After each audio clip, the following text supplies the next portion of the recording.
We have a very special show in store for you tonight with Sydney Ross Singer. We're going to talk about the killer culture and culturogenic disease, and mainly bras or the link between bras, tight bras, and cancer. He is a medical anthropologist and the director of the study or the Self-Study Center of Culturogenic Disease located in Hawaii. He's also the author of 6 books that I know of. And, you know, if you think you know the cause of migraines, impotence, breast cancer, cervical dysplasia, PMS, and more, think again. We're going to be talking about all of that tonight and more. Sydney's website, where you can find his books and excellent articles about all these topics I just mentioned, is killerculture.com or selfstudycenter.org, with also excellent information about damaging lifestyles, etc. But I'm not going to waste any time trying to talk about that because we have the expert in the house, Sydney Ross Singer. Welcome to the show. Thanks so much for being here tonight. Well, thank you, Christie. It's really a pleasure to be with you. Thank you. We started talking about bras on a show, I don't know, several weeks ago, and our listeners, of course, thanks to them, I don't know where I'd be without them, but they sent me some of your articles about this issue, and so I went browsing around, and of course we had to bring you on to talk about it and your many years of study. I guess you've been studying the bra issue for, 20 years? Yes, 20 years. It was in the early 90s that we did our bra and breast cancer study, where we interviewed 5,000 women approximately. About half of them had breast cancer, and we wanted to find out if it was their bras that was causing the problem, and our results were, astounding. This is the leading cause of breast cancer. It's the wearing of tight bras that are constrictive and impairing circulation. It's very important. And that's not something we hear about in mainstream media. In fact, many of these things that you talk about and expose in your books, they tell us there's no cure, and they just don't know the cause, like diabetes. You wrote a whole book about that, and, of course, the breast cancer issue. I'd like to, before we get too deep into it, can you tell us a little bit about your path and how you came to discover that these issues were even issues to discuss and study? Well, sure. My background is actually in anthropology, biochemistry, and medicine. And what happened was first I wanted to be a veterinarian when I went to college because I love animals. And throughout my education, I became more biochemistry and research focused. But when I finally got into medical school, I was exposed to some animal abuse issues that's sort of endemic to medicine. The medical field is based on research that's done in non-humans, and a lot of it, most of it. Dogs, monkeys, rabbits, rodents, all of that kind of thing. I mean, you name it, they do research on them. And I found that really something that didn't make sense for me in a healing profession. And I actually had a pretty big political crisis with my medical school. I went to medical school in Texas at the University of Texas Medical Branch at Galveston. Okay. And when I was a biochemistry grad student at Duke University, I was exposed to a lot of animal research. I mean, animals are they're like a reagent on the shelf. You use them like you would use anything, and it's pretty cruel stuff that goes on. And I really was repelled by that. When I got into medical school, they wanted me to do these dog labs where you demonstrate some physiological principles on the dog that you don't need to do it on a dog, and many schools don't do this. But at the end, you kill the dog and cut out its heart, and it's really a blood ritual to desensitize the student into medicine, because if you can't do it to a dog, you're not going to be able to do it to a human that could be screaming in pain while you need to deal with them. Yeah. So medicine is a very desensitizing process, and I was opposing doing this. I wanted an alternative. They wouldn't give me one. They said, literally, I was told by the head of the department doing these labs that you have to feel and smell the blood on your hands to be a doctor, that alternatives won't work. Well, I felt if that's what it takes to be a doctor, then I was really rethinking my path. And I also was realizing that there was nothing being mentioned about prevention of disease. Diet was not even discussed, really. The whole idea of us as cultural beings, which I'm sensitive to from my anthropology background, is completely ignored in medicine. It treats people as either numbers in epidemiology, where they do big group studies, or you're treated as some sort of they use animals to replace people in most of these research studies, so it shows you what they think of people. They don't really have a real grasp of what it means to be a human. And I was realizing that medicine was really just about selling drugs and doing surgeries. It was, how do you identify a disease in somebody according to a protocol that leads you to a particular drug to use? Yeah. That's basically what medicine is about. The first day of medical school, you're given, books, textbooks by drug companies. I mean, drug companies run the field of medicine. And so you're talking about, this is a doctor of medicine, pharmaceuticals, as opposed to a naturopathic physician, which they have a different pharmacopoeia. I mean, they'll use natural methods, herbs, homeopathics, or whatever. So that's what they would learn. Chiropractors learn how to adjust the spine. Nutritionists learn dietary issues, and they all look at disease according to their paradigm. Yes. And, I started to realize that nobody was talking about the cause of these diseases. It was only about how do you treat them. Mm-hmm. And treatment, of course, is what medicine makes its money on. This is a treatment business. So they have very little investment in prevention, and they have no interest in the patient, the individuals, knowing what's going on in your body. You have to keep it mystified, and you have to keep it, that's why they use Latin words to say very simple things. It sounds so complicated, but it's just really, it's just saying the English word in Latin, and suddenly, wow, they know a lot. And it's all smoke and screen, smoke and mirrors. They really don't know how the body works, but they have a professional presence, and they make sure that the public doesn't learn how their body works. And you're supposed to just go to the doctor and trust that they have your best interests at heart. And I was realizing they don't. I mean, any industry, in my opinion, that can torture animals, which are just like us as far as I'm concerned in terms of feelings and awareness, then that's not a healing profession. So I became really alienated from medicine, and I started to realize, you hear things from agencies like the World Health Organization say things like the biggest killer of our time is the way we're living. Mm-hmm. It's our lifestyle. That's the biggest problem that we're facing. So why aren't we looking at that? And I would say things in medical school like, if for example, poverty is a leading cause of illness. I mean, you look at poverty and illness, they go together. Because of stress of poverty and all sorts of things, in poverty. Of course, by the way, affluence has its own diseases, which we can talk about. Yeah, but definitely. Poverty has its diseases. So it seems to me that if you're trying to heal the culture, heal people, you're going to want to deal with poverty. And why, as doctors, we should be dealing with these types of social issues that are causing these diseases. Instead of just coming up with high-tech ways of detecting disease and drugs and surgical procedures to deal with it. We're not affecting the cause. We're not dealing with the cause. So I started doing my own thing. And it's integrating my background, and it's called applied medical anthropology. And what applied means is that I apply it to particular diseases and conditions and lifestyles. And what we look at, see, most anthropologists look at other cultures because it's a lot easier to look at somebody else. You look at yourself, your own culture, hold a mirror up, and people don't want to see what they're seeing. Yeah. And it's a popular thing. But we feel like, I don't care if it's popular, it's got to be done. So we're holding mirrors up.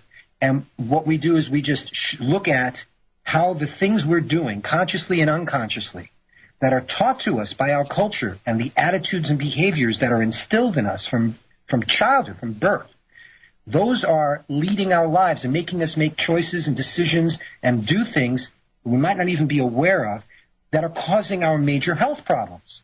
That's what I deal with lifestyle. I don't just look at like diet and exercise and stress. Everyone knows that. Cigarettes. I mean, we all know these things. What I'm looking at is deeper issues that we're not thinking about, oftentimes because it's a taboo topic, which is why I like your radio station.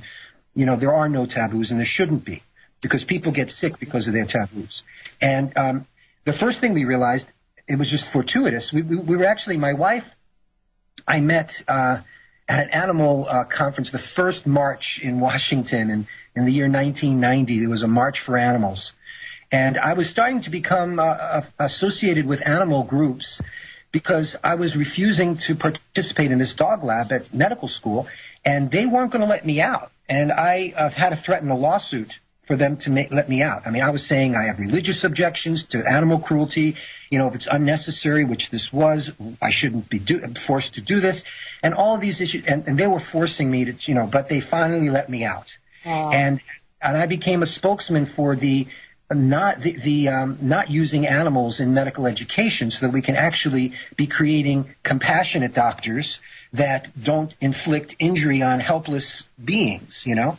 Yeah. So anyway, we were going to Fiji on a different project, looking at something else totally, with my wife, who I met through this animal issue. She ran the Good Shepherd Foundation, which is what I run now with her. And we were in Fiji studying something else, and she was pregnant with our son, who's now 20. And she discovered, it was an interesting experience. We were on a remote island in Fiji. Mm-hmm. And on these islands, you know, the people are, they're not very westernized. They were pretty backward. And they never saw a bra. This was like a really remote village. And this girl, like a teenager, came over to my wife after she had hung out some bras on the line. And she was looking at them and she said, wow, what is this? And my wife, you know, you never had to explain that to somebody before, but she started to explain, it's a bra. And she said, well, what's it for? Well, you know, it holds your breasts in place. So the girl looked at it and said, well, isn't it tight? You know, it looks uncomfortable. Mm-hmm. And my wife thought about it for a moment. She said, yeah, I suppose it is, but, you know, you get used to it. And then a week later, just coincidentally, she discovered a lump in her breast. Oh, wow. And, yeah, so we freaked out, as you would imagine. I mean, she's pregnant. What are you going to do? You're going to want to start taking x-rays? Are you going to want to start doing anything associated with any of that? When you're pregnant especially? No. So the first thing that we came into about, what could she have done to cause this? Why her? I mean, she's healthy, vegetarian, all this. Mm-hmm. And she was getting this, you know. So we flew back to the United States. And when we got home, I mean, it's a long flight from Fiji. And by the time we got home, we looked, you know, we went to take a shower. And as we're in the bathroom, she takes off her clothes. And suddenly her body is different. You know, I'm looking at her as looking for clues. Why is this happening? I mean, there's got to be a reason for these things. Mm-hmm. And so I looked, and as she took off her clothes and took off her bra, there were these typical red marks and indentations that the bra leaves, you know, around her shoulders, around her breasts. Well, I mean, now that I've seen it before, we've all seen them, but you sort of figure, oh, well, it's normal. Mm-hmm. Well, actually, once you start looking for clues, that's a sign of constriction. Yes. So suddenly we developed a theory. Just popped. She said, well, what's wrong with the constriction? I said, well, you're cutting off your lymphatics. You know, it's the first thing you cut off with any constriction is the lymphatic drainage of an area. Mm-hmm. And for people who don't know what that means, you want me to give you like a nutshell of the lymphatics? Definitely. Okay. Your body, you know, has two circulatory systems. It has the heart and the blood. And that has, you know, the arteries, capillaries, and veins, and that delivers blood to your cells and takes away waste products in the blood returning. But your cells actually bathe in a liquid called lymph. And that liquid is derived from the capillaries. And as the pressure of the heart beating, you know, the pressure inside your system causes oozing of this fluid through your capillaries, and that delivers the oxygen and nutrients to your cells. And your cells then release their waste products and so forth into this fluid. And there's tissue debris and any bacteria, viruses, cancer cells, or whatever in the tissue spaces. All of that with the fluid goes and drains, a large part of it drains into the lymphatic system. Anything large can't get back into the bloodstream, so it has to drain through the lymphatics.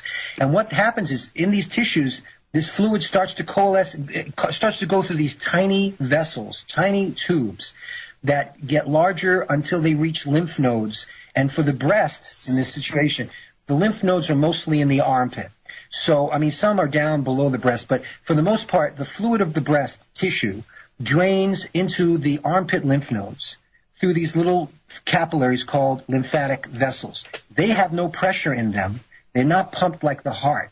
So they're very small, very thin-walled, and very easily compressed. So whenever you're pushing on your skin with an elastic band or anything like that, and you get an indentation, what's happening is you are cutting off your lymphatics before you cut off your your capillaries or anything like that, because there's like almost no pressure in them. So what's happening is essentially the bra's compression prevents the proper drainage of the lymph fluid from within the breast tissue. And that causes this fluid to build up. And women develop basically what's called lymphedema. And it causes cysts because this fluid starts to collect in little pockets, and that's why women get breast cysts. And it causes pain. And a lot of times, the reason women have menstrual breast pain, at that time of their month, they know when their period is coming. Definitely.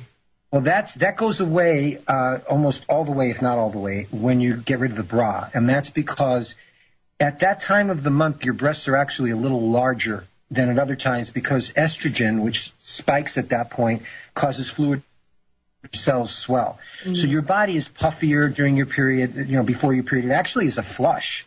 Your body's tissues just get filled with fluid and then flush out, and it's a cleansing in the menstrual flow. So you're going through this swelling process, and typically you're wearing the same size bra. So your breasts are a little bigger, and in the same size bra, it's even tighter. And the result is you get more pain, and that's when the cysts become even more apparent and painful. And then women who've gotten rid of their bras, I've been doing this for 20 years, and when women hear me, first thing they do is typically get rid of their bras. And they discover within like 2 days, their breast feels so much better. It's like the fluid can start leaving, the congestion goes away, the tenderness. If you go bra-free for a month, you'll be a new woman. You wouldn't even be able to put the same bra back on. If you did this, if you said, my bra is fine, I don't have any problems. I have women tell me this, I feel fine. The thing is, they're so used to the discomfort, they don't realize how uncomfortable they are. So they get rid of the bra, their breasts, clean out, they feel so much better, they won't be able to put that same bra back on. They'll say, oh, my God, this is like a torture device. How could I have worn this? That is exactly what I'm saying. And I remember when I wore bras all the time. The first thing I would do when I got home was take the bra off. But then you have the soreness of where it's filling out again, which causes a little bit discomfort. But I tell you today, from somebody who went from wearing a bra her whole life and taught that, I have to wear a bra because that's going to protect my breasts and that's going to protect my back problems. And, of course, I only have back problems because I have big breasts and I'm not wearing a bra. It's like this vicious cycle. And come to find out, and, of course, this is your profession, the killer culture, we just do that and don't even think to ask, well, maybe it's the other way around. And it completely is. In fact, the bras are actually causing breasts to droop. And it's the opposite that they're telling women that is making many of them wear bras 24/7, which is incredible. 20 years ago, nobody was wearing bras. Very few women were wearing bras 24/7, a very small percentage of the public. Now, it's like crazy because the bra industry has been propagandizing women and telling them, oh, this will save your breast. Well, let's be logical for a second. The human body was not made with a flaw that requires 20th century lingerie, okay? Exactly. It doesn't require that. And women, for centuries were being told that they needed corsets in order to keep your abdomen, firm and all this. Well, what happened was the body relies on the corset or the girdle, and then your abdominal muscles actually get weaker. Well, and it was killing women because of compression injuries and constriction. Now, the corset was broken down into the girdle and the bra. And the bra is essentially a breast corset. It's designed to change the shape of the breasts and push them into a different direction. And to do that, it has to apply constant pressure. And that pressure shuts down on the circulation, especially of the lymphatics. So you end up getting stagnation in your breast tissue. The breasts get heavy and painful. You take the bra off, and suddenly they feel, oh, my God, I'm in pain. I need to keep it back on. Well, if that's the case, you already have a problem, because you should not be in pain standing naked, obviously. Yeah. Definitely. It's so funny, Sydney, right as you said corsets, I was actually in the middle of writing that down to take notes, because you had just mentioned during menstruation, we swell, and of course, our body does its natural functions, but we're taught to put on corsets and girdles and tight camisoles and nylons to compress it even further. It's like women are ashamed of that extra little puff that we might experience a few days out of the month. Well, it's all about culture and what your expectations are and what the culture is telling us to expect, what our concept of beauty is. Our concept of aesthetic beauty is not the same as health. What we think of as beautiful isn't healthy, especially when it comes to the breasts, pushed up breasts. If one thought of them as attractive, which the culture wants us to with all the images of sexy women in bras, that's to tell us this is supposed to be sexy. Instead of thinking, oh, my God, why is this woman constricting herself? But we're conditioned to see these images. And what's worse is the kids are conditioned. And, from the Barbie dolls on, they're given image issues and problems, and their whole self-esteem gets tied in with the bra image and the breast image. And the fact, I wanted to address an issue of whether you need a bra when you're large-breasted. A very interesting thing happened in Fiji another time. We were there. We went back to Fiji after our big U.S. study, our U.S. study we talked about in our book Dressed to Kill, which came out in 1995. When we went around the world, literally, to just announce the findings, even if our books weren't available. We went to all the English-speaking places we could think of and just announced this to let people know what's going on. And when we were back in Fiji, it was interesting because the Fijian, I just saw in the news yesterday or the day before that they're having really big cancer rates there. Their breast cancer is skyrocketing. When we were in Fiji back in the 90s announcing this, their health ministry said, well, this makes so much sense because here's a culture in Fiji where half the women are bra-free. They're not totally westernized yet. They're on the way. And they never had breast cancer as a problem. Throughout the world, if there's no bras in the culture, there's no breast cancer. That was the first thing we checked. Wow. You go to places Zero. Where, they don't have, it's a background like men. Some men get breast cancer, but it's background, very low rates, 100 times less than women. And in bra-wearing cultures. You go to bra-free cultures, and women have the same incidence of breast cancer as men. Bra-free women have the same rate as men. When they start wearing the bra and constricting their breasts, the rates go up the longer they wear them and the tighter they wear them. And in Fiji, the working women who wear bras, because they're as these cultures get westernized, they want to copy Western fashion. So the same thing is happening throughout Southeast Asia. These women never wore bras before. It was not part of their fashion thing until a few decades ago. The bras get in there. It's the professional look. And now they're into it completely, and their breast cancer rates are soaring. Wow. In Korea, I had a Korean news station come here a couple of years ago to Hawaii to film us for a documentary on bras and breast cancer because they're discovering that their rates are just shooting through the sky as women are wearing them. 80% of their women are sleeping in their bras 24/7. They feel you cannot go out in public without a bra because it's indecent, and you need the bra to help your breasts, all of which are complete industry propaganda to sell their product.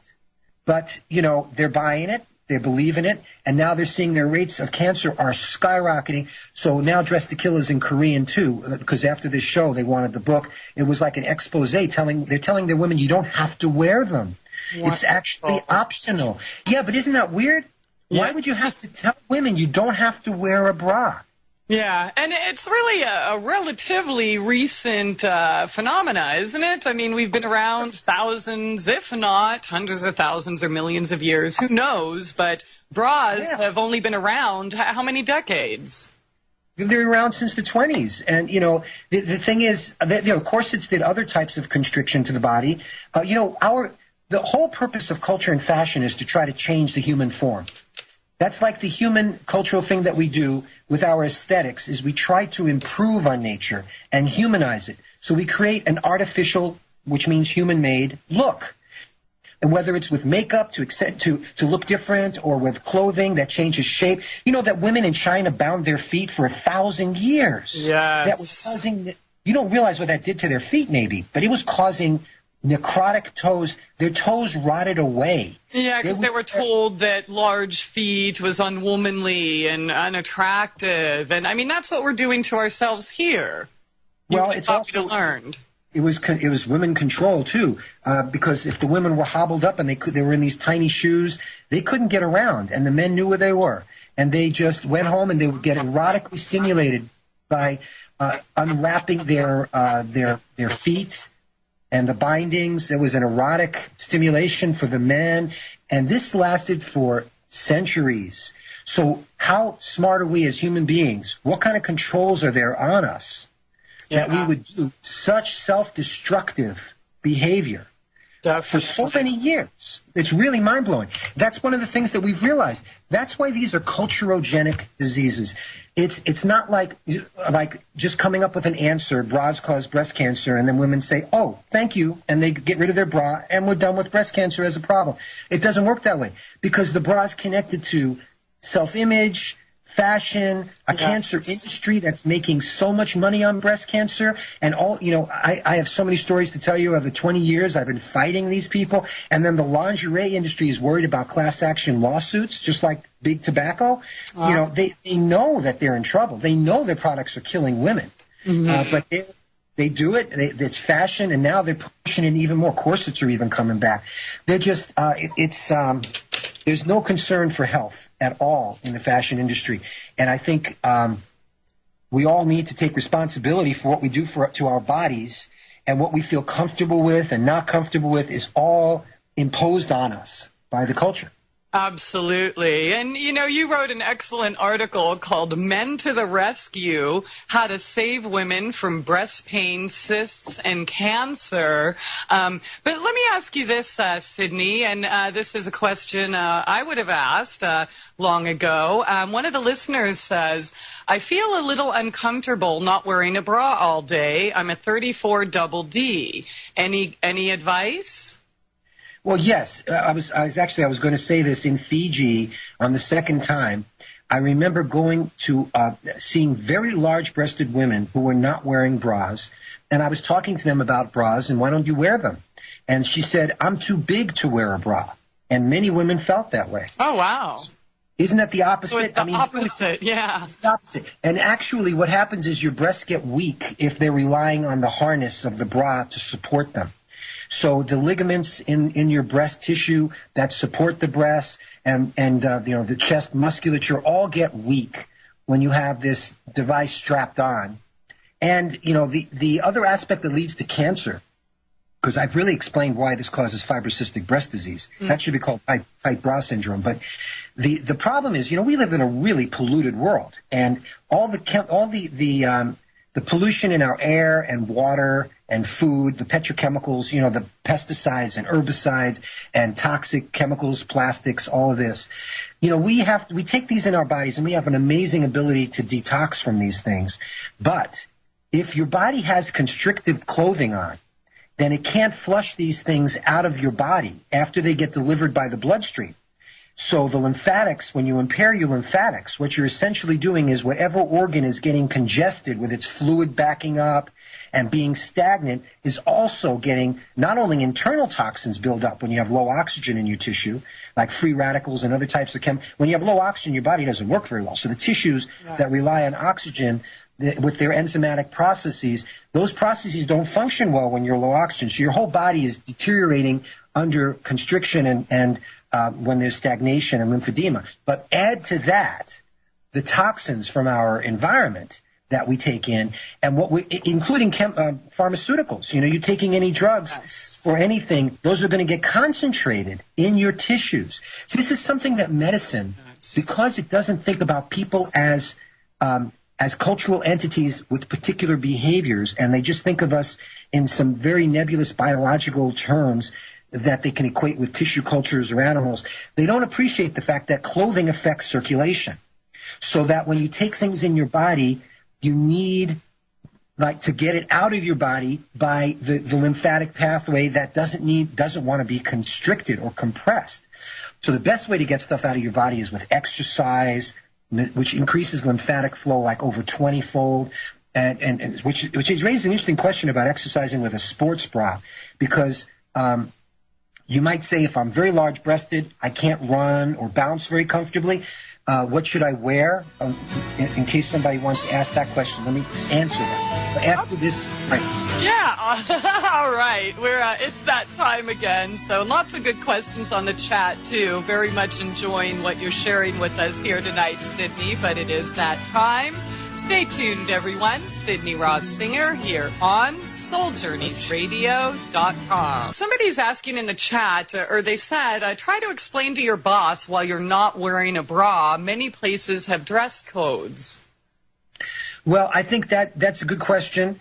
And unless you're in a type of business where your breasts need to be harnessed for some related to the business purpose, it really is sexual harassment to have a woman be forced to wear a bra.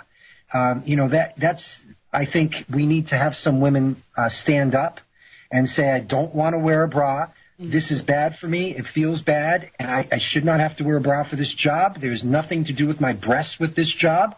So it really is a form of sexual harassment.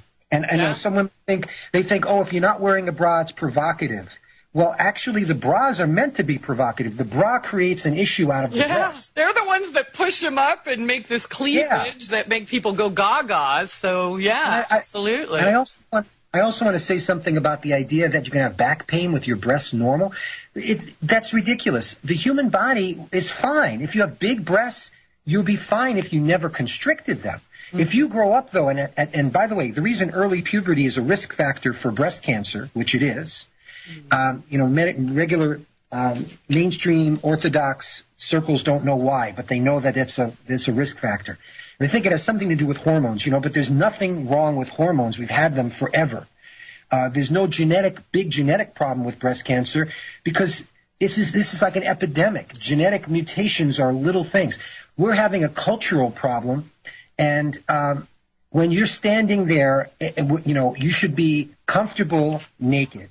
And women who have never constricted their breasts early in life, because we're getting early puberty, you wrap something like the constrictive band around the growing soft tissue on these young girls at 10 years old, are these going to grow properly? If you're a gardener and you imagine putting a tight band around a tree that's trying to grow, it won't grow right. You can't have, things don't like growing into pressure. So the breasts are actually getting damaged by the early wearing of these bras. And they're called training bras because they're supposed to train you into wearing them, just like you train a horse to get used to its harness. But that's the kind of training it is. But the breasts are getting damaged. So we're getting a culture, we're growing up damaged breasts, so that the medical profession now says to you, if you complain about pain, cysts, all these things in your breasts, they'll say, oh, that's normal. That's only normal. In a sick culture, it's normal, but it's not normal in a healthy culture. Good point. Let me ask you this. Someone asked on the chat, does a sports bra have the same effect as a regular bra? Well, sports bras can be very tight. Yes. I think of them as a jock strap. And I think when you're a man, your testicles can bounce over the place. You need some testicular control. So you can wear, if you want, you can wear a jock strap while you're playing something that's bouncing around. The same thing with a woman. If you want to wear a sports bra, think of it as a jock strap, and take it off right afterwards. The thing is, the benefit of sports is to increase your lymphatic flow. That's one of the benefits. And if you're wearing something tight while you're doing it, then your breasts aren't going to benefit because they're still constricted. So I think when women get rid of the bra, what they've experienced, what I've been told by many, many women, is that within a short period of time, like a month or two, their breasts regain some tone. They get less painful. The extra fluid that was stuck in there is gone, so the breasts are actually not as heavy and congested feeling. And my wife, she at first, when she first got rid of her bra, which she did as soon as we started suspecting this, obviously, and her lump went away, by the way. But what happened was she would cross her arms in front of her chest while if she had a run to hold her breasts in place in the beginning. Now she can rebound without anything holding her breast. She lets her breast bounce. It feels good. In fact, when you walk normally as a woman, there is a normal movement to the breasts which allow the lymphatics to pump. The lymphatics actually have valves in them to help the fluid go one direction, so the fluid eventually returns to the heart. And so these valves keep it going in that direction as they get compressed. So when you're moving and your breasts move up and down, they're actually pumping the fluid through them. So when you immobilize them, squeeze them, keep them locked up into a case that is heating them, keeping them swollen, toxifying, it's no surprise we're going to have breast disease. Come on. I mean, there's any disease of an organ. What I've learned is, first thing to ask is, whatever the organ is, what am I doing? The body knows how to deal with these things pretty well, unless you have some sort of genetic mutation, which is rare. Mm-hmm. For the most part, like 90% of the time or more, if you got a problem with something on your body, whatever it is, it's something you're doing to your body. Definitely. And you just have to think about it. Pretty straightforward stuff. You know, if your feet hurt, it's probably your shoes. That could be hurting your back, your lower back too. I mean, the things we do to our feet, any other tight clothing. You know, if you wear tight belts, that cuts off the pelvic organs' lymphatic drainage. Not cut off, but it impairs them, because now they have to go against gravity to return the fluid to your heart without a pump, using just the valves to help it go from one segment of the vessel to another, up against gravity, okay? And then you put a belt down and cinch it. Those pelvic organs are not going to get proper circulation. They're going to get congested. So if you have uterine problems, bladder problems, prostate, even the colon, the parts of the colon below the belt line, you know, the colon, the large intestines, it starts in your lower right hip area, and then it goes up to like near your rib cage, over to the other side, and then down and sigmoids out. Well, the parts below the belt line have the highest rates of cancer. Yeah, that makes sense. We're constricting these organs. Even on any constriction, even from eyeglasses on the bridge of your nose, the skin under the eyeglasses, which are covered from sun, they have a high incidence of skin cancer. And that's, again, compression of that skin doesn't allow it to flush out. So the area gets deteriorates. Whenever you compress any part of your body and impair circulation, the tissue deteriorates. So the best thing to do is massage. I mean, I am a big believer in massage. I think you should learn how to massage your own body. And if you have a person that you live with that you want, or a friend or whatever, that you can massage with, you can do mutual ones. Once you learn in your own body with yourself what hurts, if you have any spot that hurts, you should just be massaging that spot, work it out, breathe it out, and let it flow. And you'll be amazed at what you could release in your body with massage. And also adjustments. I pop all my joints. I think that releases so much tension. And, I believe in just circulation and popping and keeping moving, breathe deeply. All of those aid your lymphatics. Yeah, you're bringing up some really good points here. And I mean, even Hippocrates, the father or the founding father of modern medicine, I mean, didn't he say I forget the exact wordage, but a scented massage and bath daily was the key to good health? Well, he might have said, maybe he did. If he did, he was right. You know, I see we have a caller on the line, Sydney. Did you have anything you wanted to finish up before we move forward? No, let's move forward. Okay, we have, looks like our friend Julia on the line. Welcome to the show. Hello. How you doing Hey there. tonight? I am good. Well, I stopped wearing bras, I think, 5 years ago now.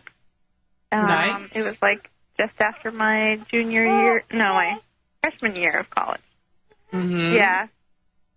And what was your reasoning for doing that, Julia? So my main reason was I didn't like how culture and bras sent the message to us that we women are not enough, without our bras. Like we're gross, without our bras, the natural form.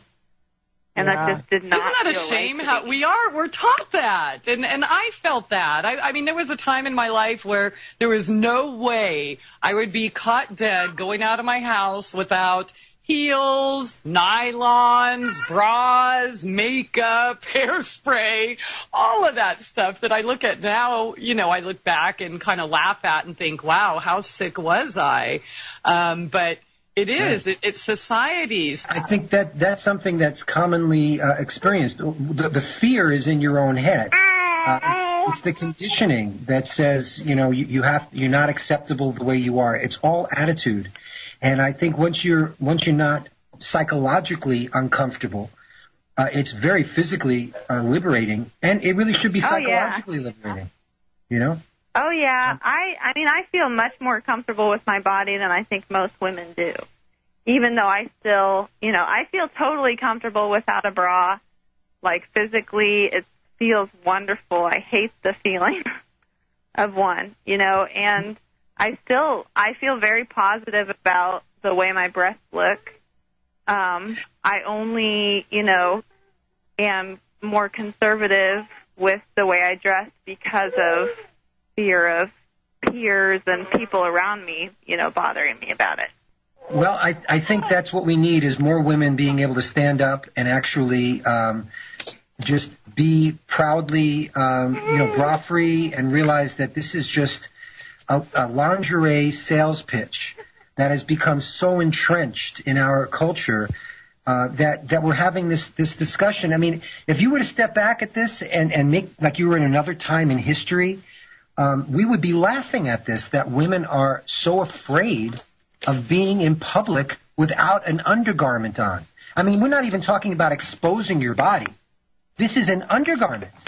So, talk about brainwashing. That shows you how powerful the culture is in conditioning us. And if we're going to get rid of this disease, we have to get rid of the bra and the attitude associated with it. And I'm really very encouraged to see more celebrities going bra-free. They're being told by their health coaches, their masseuses, their doctors. The medical community is starting to catch on. And I think individual doctors know that this makes a lot of sense. But the establishment is still trying to squash this. They're saying this doesn't deserve any research.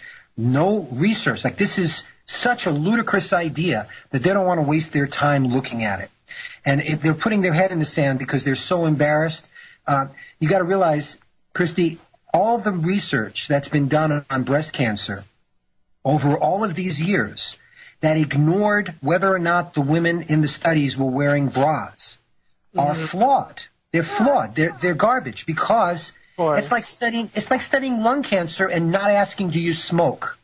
Or studying foot disease and not even asking about their shoes.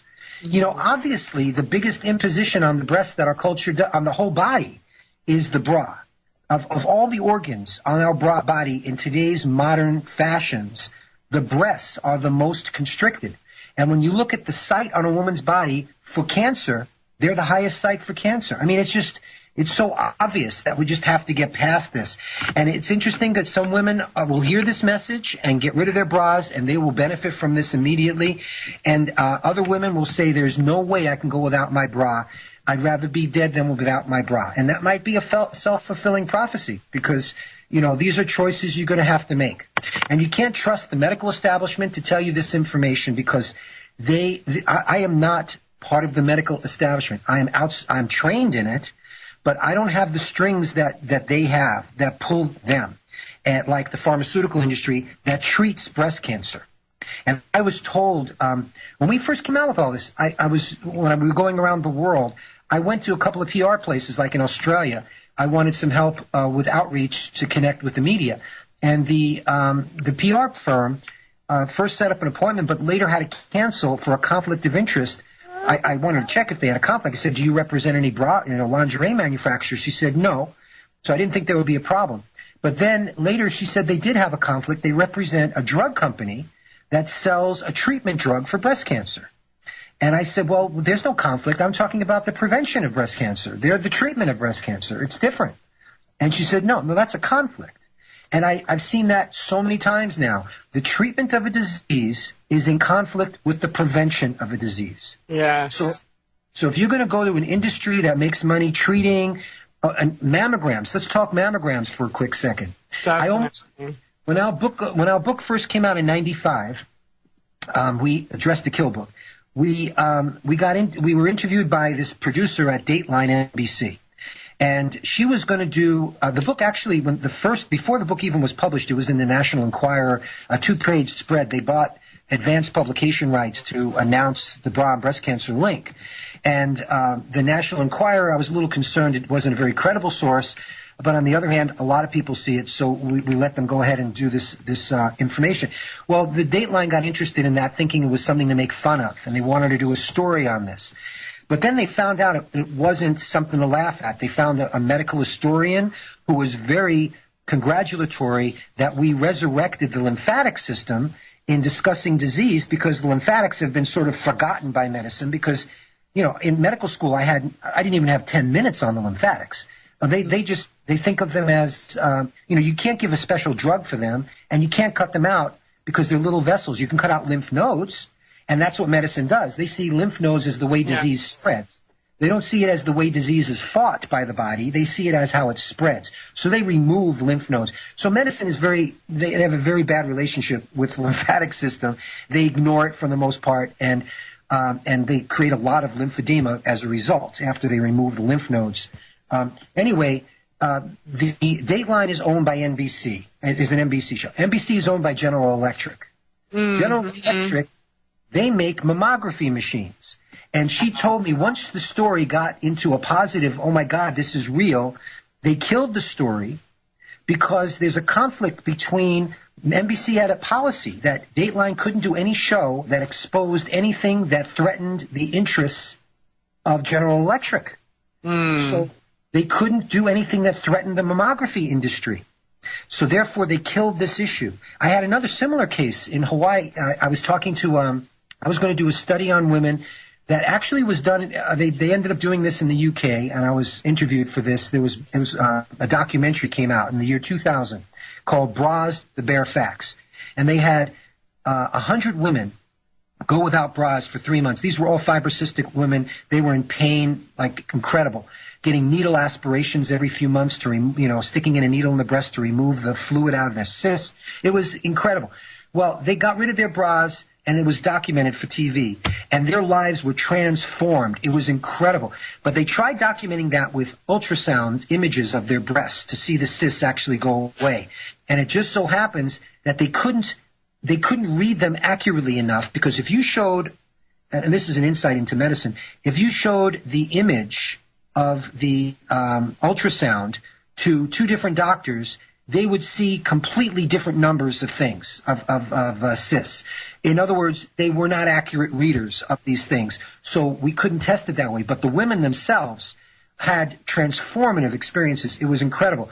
Well, I wanted to get it done here. I mean, it's very easy. Anywhere in the country we can do this. If women get rid of their bras, I can guarantee you right now, within a month, anybody that's had breast pain or tenderness or cysts will be so improved. It's going to be a miracle, okay? Yeah, definitely. If it gets documented. So I tried getting that documented here, and with the ultrasounds in this radiology center, but he couldn't do it because his partners disagreed. They just bought a new ultrasound machine, a mammography machine, and they didn't want anything that would interfere with women getting mammograms. They wanted women to continue to get them, and they thought if they knew it was the bra, they'll just get rid of their bras and they won't go for these mammograms anymore. They'll feel comfortable with their bodies and not run to the doctor to tell them if they have a tumor or not in their breast, which is basically what you do with a mammogram.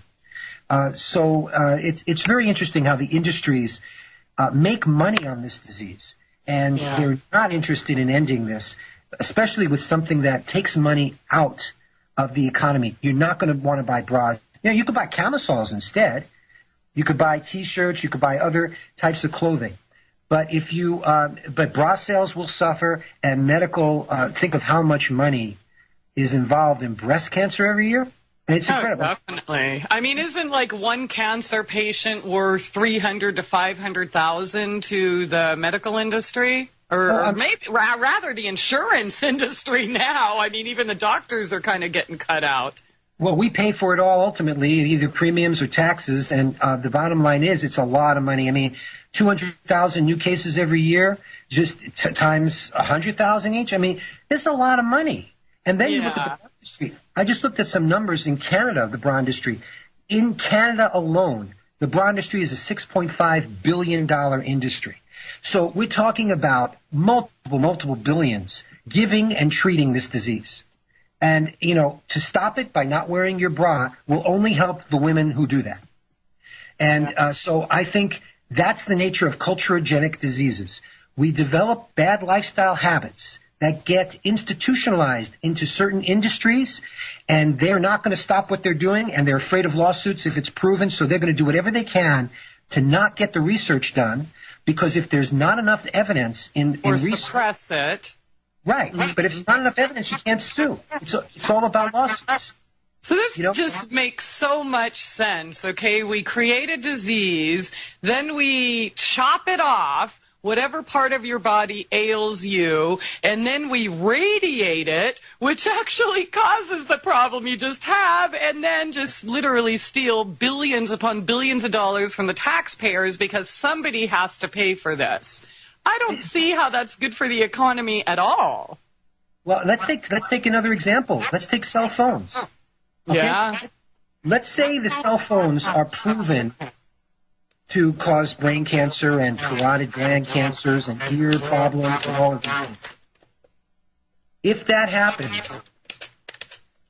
then what's going to happen is the industry is going to fight as much as they can to try to suppress that information. They'll come up with opposing research that would confuse the information, and they'll do everything they can to stall it. We're not going to stop using cell phones in our society anymore. We're like so addicted to them, so conditioned to them. It's part of the way we live now that if we got cancer from them, all they'll do is come up with new ways of treating cancer. They'll rather come up with a drug or a surgical procedure and different ways of imaging your brain to have early detection of your tumor. They'll do everything they can. They'll have a race for the cure. They'll have people marching on the streets and dancing and singing to get more research money to cure the brain cancers caused by the cell phones. They're not going to get the cell phones. It's the same with the bras. And we're dealing, so it's up to you, the consumer. I hate to call people consumers, but that's the way we're treated and trained to be. You have to decide whether you want to put these things in your life, these products that the culture is selling you, and then the medical industry is just sitting on the side ready to treat you and charge you. Yeah, absolutely. Hey, makes perfect sense. I guess it's working, though. Julia, thanks so much for your call. It is that time. Mom, we are here with Sidney Ross Singer, author of Dress to Kill and 5 other excellent books you can find on his website, killerculture.com. Is there anything else you would like to address here in the bra issue before we move on, Sidney? No, I think we've covered it, or hopefully we've uncovered it, and women will get the message. I think the message for all of my research, which is to just be sensitive to your body, be sensitive to your feelings, which is actually, that's the first step to recovery, is first recover your sense of feeling. We are taught from a very early age to suppress the way we feel and to suppress our feelings, even from something like toilet training. That's an early on, take the human animal and put it in clothing and punish it if it defecates or urinates in the clothing, and hope it can be mature enough to wait until you take the diapers off and bring it to the potty. And so, I mean, my God, we put so much requirements on it that we make that a real traumatic thing, and we teach kids to hold it in. And that's, of course, not healthy. That leads to disease later in life. We have to learn to hold it in fact, later in life as well, especially if you're an urbanite or if you're on the highway, if you live in the country like I do. I mean, I moved to Hawaii to get away from all that. I live in nature with animals and a nature preserve. I can go whenever I need to. When people can't go and they hold it in, that causes a lot of disease, from prostate problems and kidney stones to diverticulitis, and there's a lot of problems when you hold in waste. But we're taught that early on because it's practical in our indoor type environment. But what does that do to us when we learn not to answer the call of nature? And then there are other things that we learn to ignore, like we ignore the discomfort of sitting through school and when you want to go out and play as a little kid. And I homeschooled my kids. You mentioned before, Christie, you homeschooled yes. your kids. I homeschooled our son. We homeschooled our son. Wonderful. And it's such a different experience, my God. You know what I'm talking about if you've yes. homeschooled. That's another culture-caused disease right there.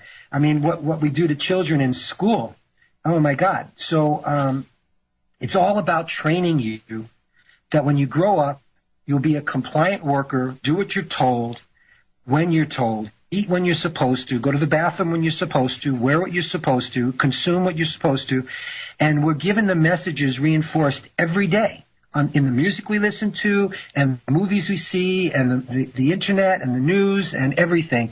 Everything is reinforced. So we never really get in touch with our real bodies and what it feels.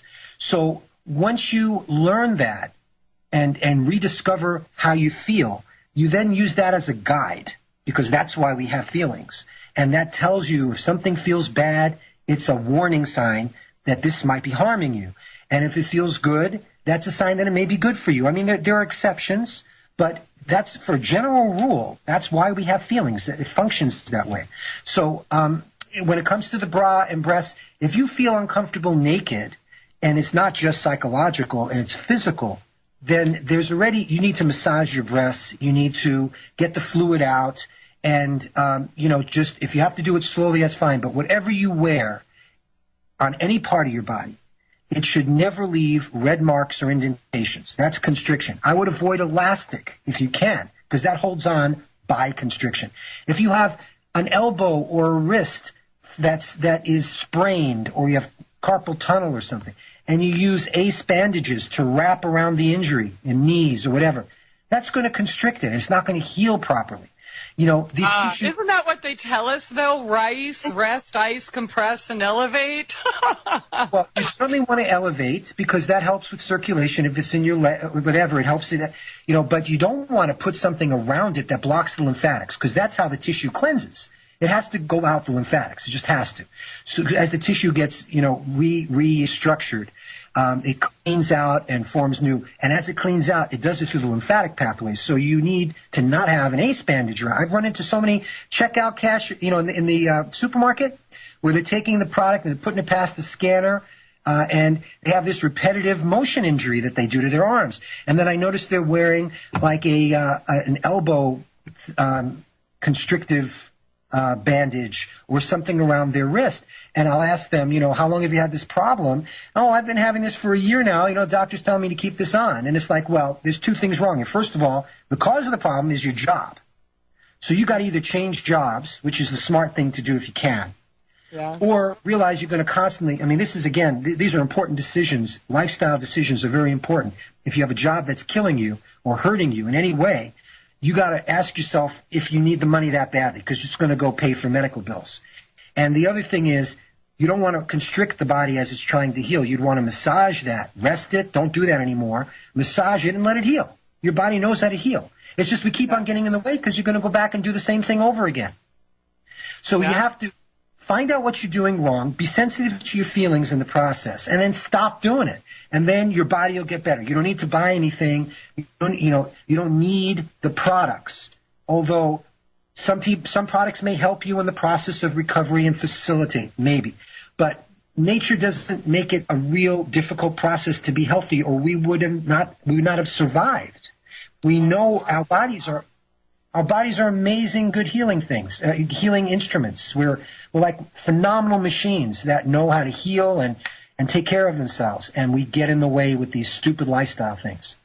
Wow, Sydney, that was absolutely fascinating. I really appreciate you sharing your time and wisdom with us here tonight. What a wonderful show, and I hope you all help us out, pass it around to your loved ones, because this is very important, life-saving information. Once again, killerculture.com. I appreciate you very much, and thank you all for joining us here tonight.